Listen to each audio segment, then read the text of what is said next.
Shalom, boa tarde, bom dia, boa noite. Vamos fazer mais um vídeo, né? Falar do outro assunto, da reencarnação na Bíblia. No vídeo passado nós vimos o fator histórico da reencarnação. E agora vamos ver a reencarnação na Bíblia. Existe reencarnação na Bíblia? E isso nós vamos investigar agora. Se prestar muita atenção, com isenção de preconceitos, a seguinte pergunta feita pelos discípulos a Jesus: Mestre, quem pecou para que se nascesse cego? Ele ou seus pais? João 9, versículo 2. Veremos que está bem clara a ideia de vidas sucessivas, sem a qual a pergunta não teria sentido. Observe que o pecado veio antes do nascimento do cego.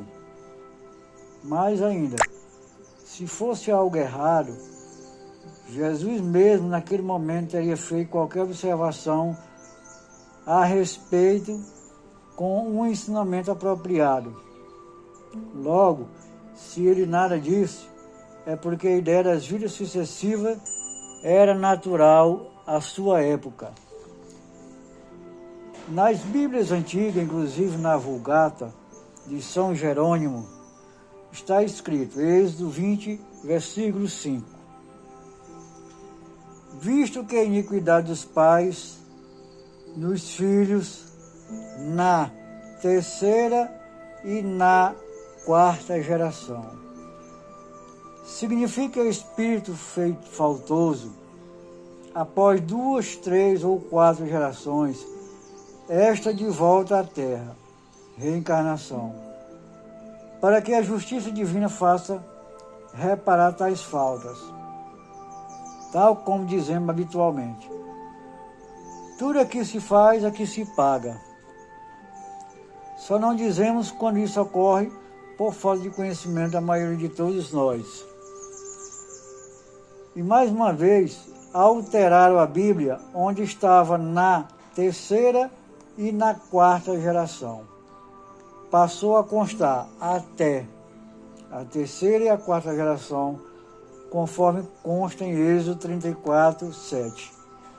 Na Bíblia anotada, tradução de João Ferreira de Almeida, primeira edição, editora Mundo Cristão, 1994, dos nossos queridos irmãos evangélicos, fica patente mais uma vez que a Bíblia está recheada de alterações tendenciosas feitas pelo homem em diferentes épocas. Para confirmar a ideia da justiça divina e das alterações feitas, conforme explicitadas acima, mostraremos somente algumas dentre outras passagens bíblicas, enfatizando que cada um paga pelos seus erros praticados, não importa se nesta ou em outras vidas. Deuteronômio 24:16. Os pais não serão mortos em lugar dos filhos, e nem os filhos em lugar dos pais. Cada qual será morto pelo seu pecado. João 8, versículo 8 e 9. Pergunta às gerações passadas e examina a experiência de seus pais, pois somos de ontem e nada sabemos. João 14, 14. Morrendo o homem tornará a viver, todos os dias da presente vida esperarei que chegue a minha mudança. Jeremias 1:5. Antes que formasse no ventre materno, eu te conheci. Ezequiel 37:9. Vem dos 4 ventos, ó Espírito, e assopra sobre esses mortos para que vivam. Observe, dos 4 ventos é o mesmo que dos 4 quadrantes do universo. Não se baseia de onde vinha o Espírito, mas já se sabia que havia de ter um espírito para que o corpo tivesse vida. Jeremias 31, 29 e 30. Cada um, porém, será morto pela sua iniquidade. Ezequiel 18, 4. A alma que pecar, essa morrerá. Ezequiel 18, 20. A alma que pecar, essa morrerá. O filho não levará a iniquidade do pai, nem o pai a iniquidade do filho. A justiça do justo ficará sobre ele, e a perversidade do perverso cairá sobre ele. Jó 34, 11. Pois retribuirá o homem segundo suas obras, e faz que a cada um toque segundo o caminho. Salmo 28, 4.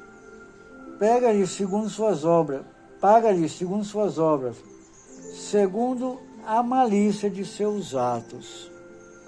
Mateus 16, 13 a 17.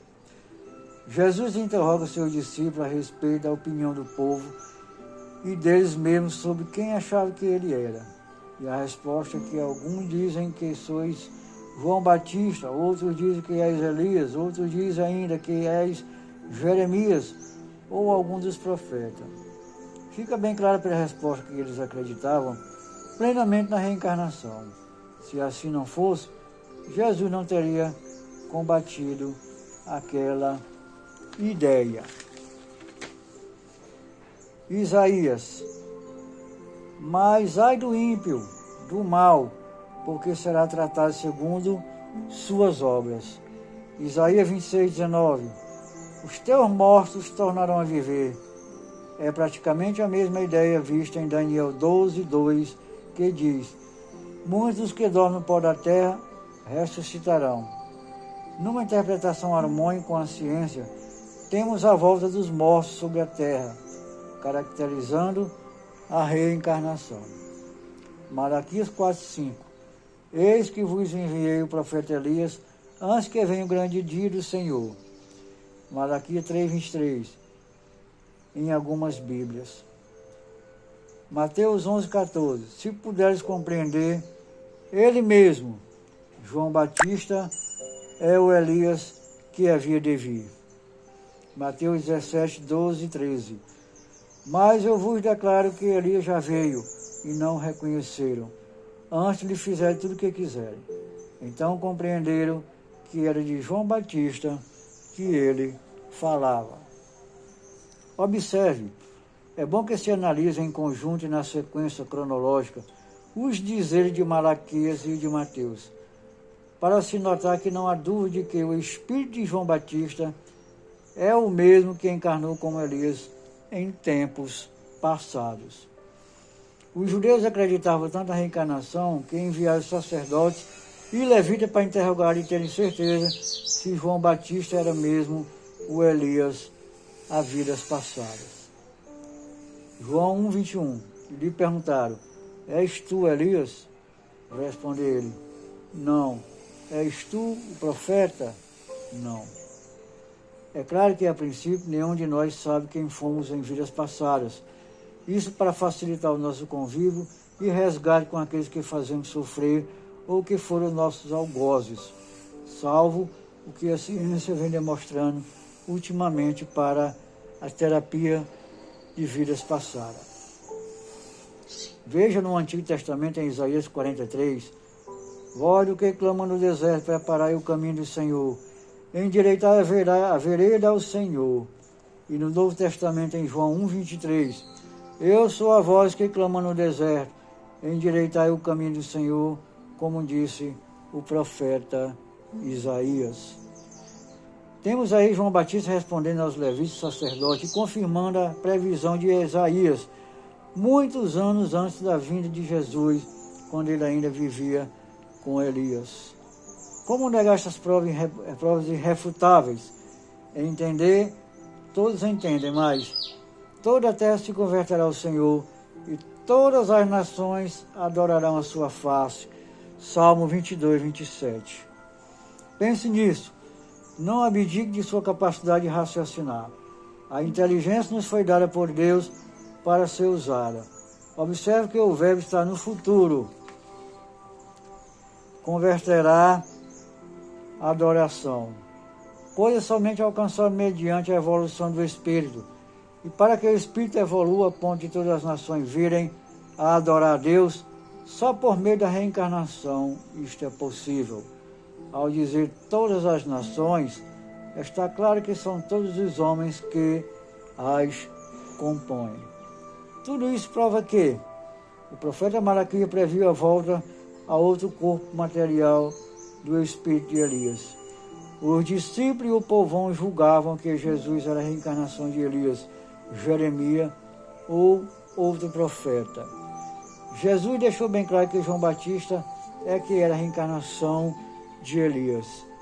Jesus perguntou aos discípulos: quem diz os homens que eu sou? E responderam: uns dizem ser João Batista, outros que és Elias, Jeremias ou algum profeta. Mateus 16, 13 e 14.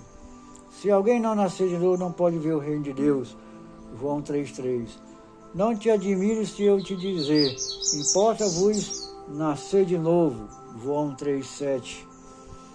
Tu és um mestre em Israel e ignora essas coisas. João 3, 10. São trechos alusivos ao diálogo de Jesus com Nicodemos, quando este foi se ter com o mestre na calada da noite, para saber melhor como se processava a princípio do renascimento, reencarnação, visto que por ser ele um douto do Sinédrio, tinha acesso aos mistérios contidos na Cabala, dentre elas o da imortalidade da alma, vidas sucessivas e etc. Fica claro pelos textos dos evangelhos que a ideia de renascimento era familiar aos hebreus e judeus, dentre outros povos. Porém, era tida como um mistério que somente os iniciários tinham reconhecimento. Muito bem, amados irmãos, ficamos por aqui. Mais uma breve aula, bem esclarecedora sobre o tema reencarnação. E agora viemos dentro das Escrituras, né, que estão veladas, né, dentre alguns versículos da Bíblia, mas quem entende, quem tem o Espírito, que entenda, né, e lê e vai entender que a doutrina da reencarnação, ela é uma doutrina verdadeira e está baseada na história, nas religiões antigas, e agora vemos que também nas escrituras hebraicas o termo também está relacionado à reencarnação. E vamos para frente, na próxima lição nós vamos ver reencarnação dentro da história. Um abraço a todos, fiquem com Deus, e que Deus nos abençoe, e até uma próxima oportunidade. Até lá.